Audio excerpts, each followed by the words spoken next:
या देवी सर्वभूतेषु शान्तिरूपेण संस्थिता नमस्तस्यै नमस्तस्यै नमस्तस्यै नमो नमः। शारदीय नवरात्रि के महापर्व की आप सबको बहुत सारी शुभकामनाएं। माता भगवती दुर्गा देवी आप सबकी मनोकामनाएं पूर्ण करें, आपके जीवन में सुख, समृद्धि, शांति और भक्ति का आशीर्वाद प्रदान करें, यही प्रार्थना हम करते हैं। और उसके साथ ही आज इस वीडियो के अंत में आपके लिए विशेष रूप से एक ऐसा भजन, एक ऐसा गीत जिसे सुने बिना आपका ये कथा श्रवण अधूरा रह जाएगा और आज की नवरात्रि भी अधूरी रह जाएगी। तो अंत तक इस वीडियो को अवश्य सुनिएगा और अगर अच्छा लगे तो अपने परिवार में सभी लोगों को शेयर कर दीजिएगा। नवरात्रि के प्रथम दिवस पर माता शैलपुत्री की पूजा अर्चना की जाती है। इस दिन सफ़ेद रंग के वस्त्र धारण किए जाते हैं।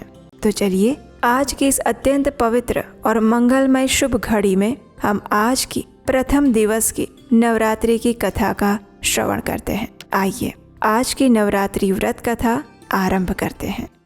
देवी दुर्गा ने अपने अलग अलग 9 रूपों द्वारा दानवों का संहार किया था और ये 9 रूपों में प्रथम माँ शैलपुत्री, दूसरे माँ ब्रह्मचारिणी, तीसरे दिन माँ चंद्रघंटा, चौथे दिन माँ कुष्मांडा, पांचवें दिन माँ स्कंद माता, छठे दिन माँ कात्यायनी, सातवें दिन माँ कालरात्रि, आठवें दिन माँ महागौरी और 9वें दिन माँ सिद्धिदात्री की पूजा आराधना की जाती है। तो इस श्लोक के अनुसार शारदीय नवरात्रि के प्रथम दिवस पर देवी दुर्गा के जिन स्वरूप की पूजा होती है वे माता शैलपुत्री हैं। और जैसा कि इस शब्द से ही संकेत मिलता है कि माता शैलपुत्री पर्वतराज हिमालय की पुत्री हैं। अगर उनके आध्यात्मिक स्वरूप के बारे में बात की जाए तो उनका वर्ण श्वेत रंग का है और वे श्वेत रंग के ही वस्त्र धारण करती हैं। उनके दाएं हाथ में त्रिशूल है और बाएं हाथ में कमल का पुष्प सुशोभित हो रहा है। माता शैलपुत्री स्वयं वृषभ यानी कि बैल की सवारी करती हैं और इसी वजह से उनका एक प्रसिद्ध नाम वृषारूढ़ा भी है।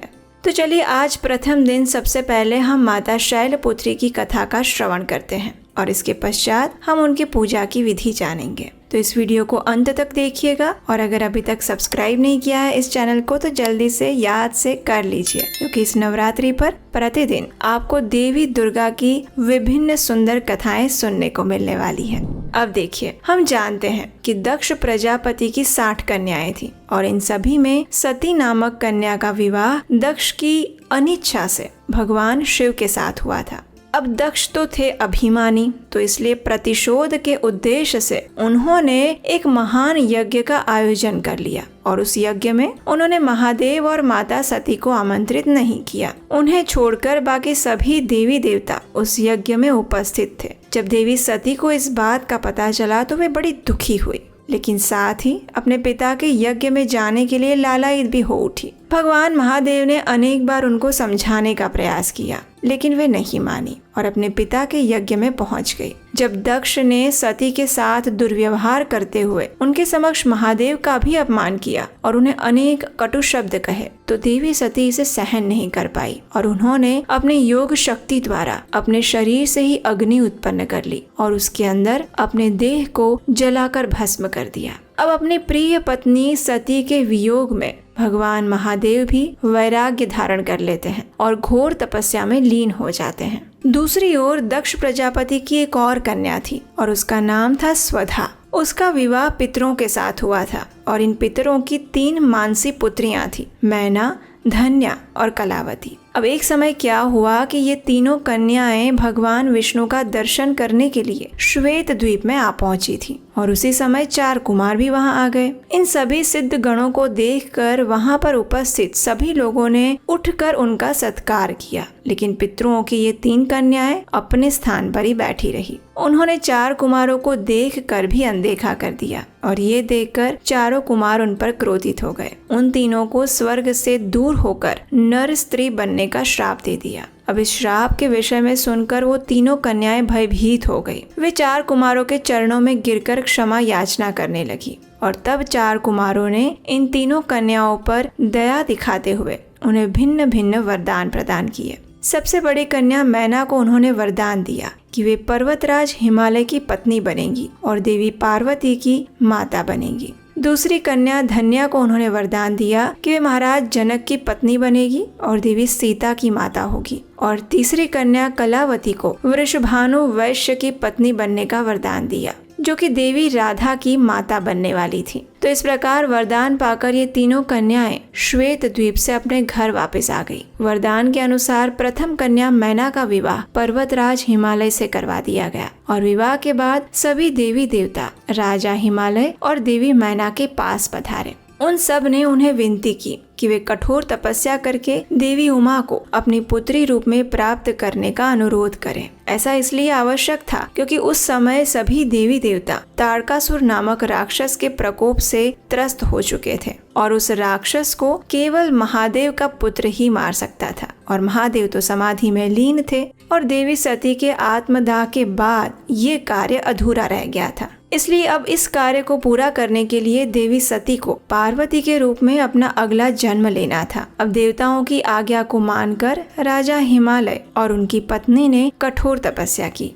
देवी मैना सदा ब्राह्मणों को दान देती और बड़े ही भक्ति भाव से देवी उमा की उपासना करने लगी। पवित्र गंगा नदी के किनारे देवी उमा की मिट्टी की मूर्ति बनाकर देवी मैना उसे नाना प्रकार के भोग अर्पण करने लगी। कठोर व्रत का पालन करते हुए वे निराहार रहने लगी और कभी कभी तो सिर्फ जल पर निर्भर रहती। एक समय तो उन्होंने मात्र वायु पर ही अपना जीवन यापन किया और इस प्रकार कठोर तपस्या करते हुए उन्हें 27 वर्ष बीत गए। इतने लंबे समय तक तपस्या करने के बाद जगदम्बा देवी मैना के सामने प्रकट हुई। उन्हें दर्शन देकर वरदान मांगने के लिए कहा और तब देवी मैना ने उनसे आग्रह किया कि वे स्वयं उनकी पुत्री के रूप में अवतरित हों। देवी उमा ने उन्हें ये वरदान दिया और उसके बाद राजा हिमालय के घर पर पार्वती के रूप में देवी उमा का प्राकट्य हुआ।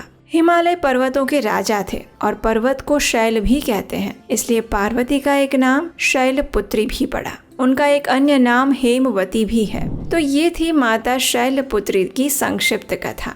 नवरात्रि के प्रथम दिन देवी शैलपुत्री की अत्यंत श्रद्धा और निष्ठा पूर्वक पूजा आराधना करने से वे अत्यंत प्रसन्न होती हैं। उनकी पूजा करने के लिए सबसे पहले सुबह ब्रह्म मुहूर्त में उठना चाहिए। स्नान आदि से निवृत्त होकर उनके पूजा स्थल को स्वच्छ करना चाहिए। उसके बाद विधि पूर्वक कलश स्थापना करके माता शैलपुत्री की अगर प्रतिमा है तो उसको पंचामृत से स्नान करवा के वस्त्र अर्पित करने चाहिए। अगर प्रतिमा नहीं है तो उनका चित्र अर्पण कर सकते हैं। उनके चित्र को भी कुमकुम, अक्षत इत्यादि अर्पित करना चाहिए। और जैसा कि हमने बताया, माता शैलपुत्री का रंग श्वेत है, इसलिए उन्हें सफेद रंग के पुष्प अर्पित करना उत्तम माना गया है। इसी प्रकार उन्हें सफेद रंग के मिष्ठान भी अर्पित करने चाहिए, जैसे कि खीर, चावल इत्यादि। इसके उपरांत आप उन्हें अन्य स्वादिष्ट व्यंजन बनाकर भी भोग लगा सकते हैं। आज के दिन माता शैलपुत्री के मंत्र का इस प्रकार जप करना चाहिए।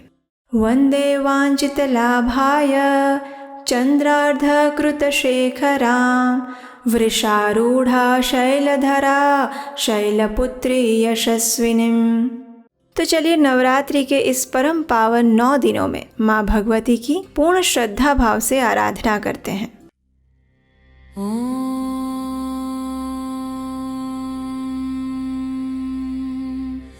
ह्रीं रेतस्वरूपिण्ये मधुकैटभवदेरे ब्रह्म वसिष्ठ विश्वामित्र शापाद्विमुक्ता भव।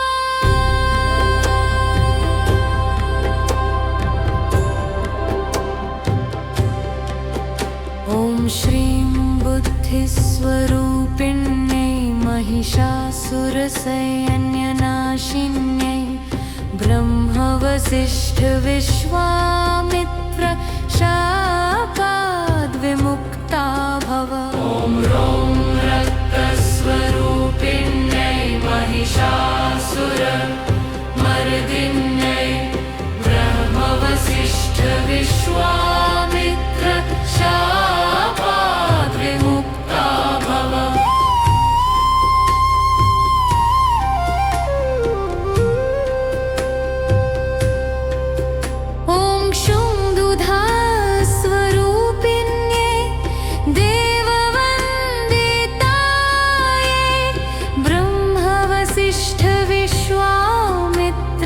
शापाद्विमुक्ता भव ॐ शां छाया स्वरूपिण्यै दूतसंवादिन्यै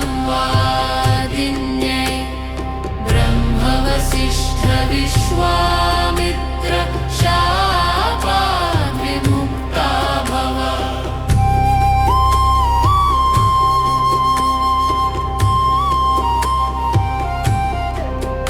ॐ त्र्यम्प्रहास्वरूपिण्यै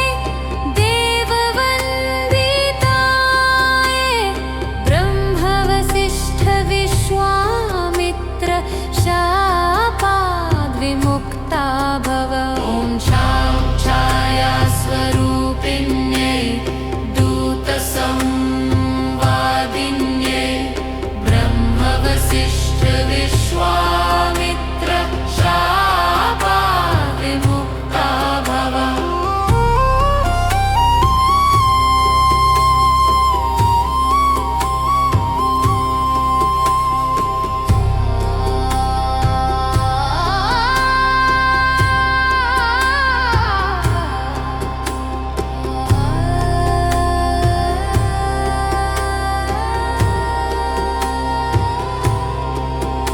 ॐ त्र्यम्प्रशास्वरूपिण्यै चण्डमुण्डवधकारिण्यै ब्रह्मवसिष्ठविश्वामित्र शापाद्विमुक्ता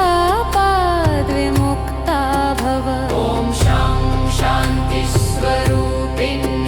रक्तबीजवधकारिण्यै ब्रह्मवसिष्ठविश्वामित्र शापाद्विमुक्ता भव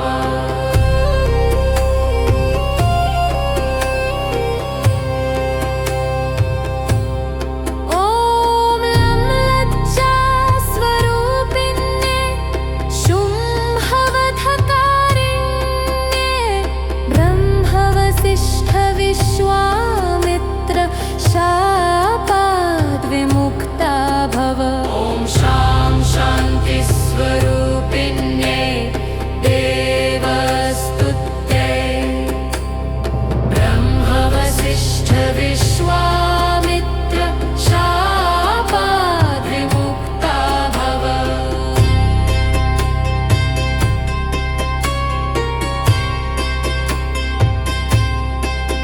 ॐ कान्तिस्वरूपिण्यै राजवरप्रदायै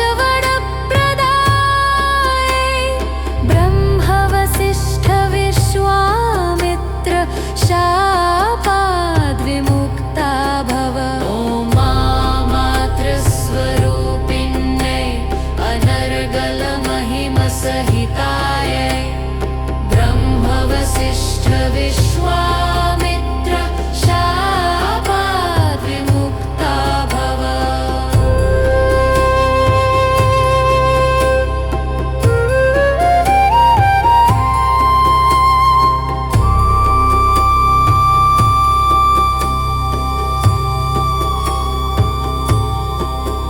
ॐ ऐं ह्रीं क्लीं नमः शिवाय भेदतवच्चस्वरूपिण्यै ब्रह्मवसिष्ठविश्वामित्र शापाद्विमुक्ता भव ॐ ऐं क्लीं महाकाली महालक्ष्मी महासरस्वती स्वरूपिण्यै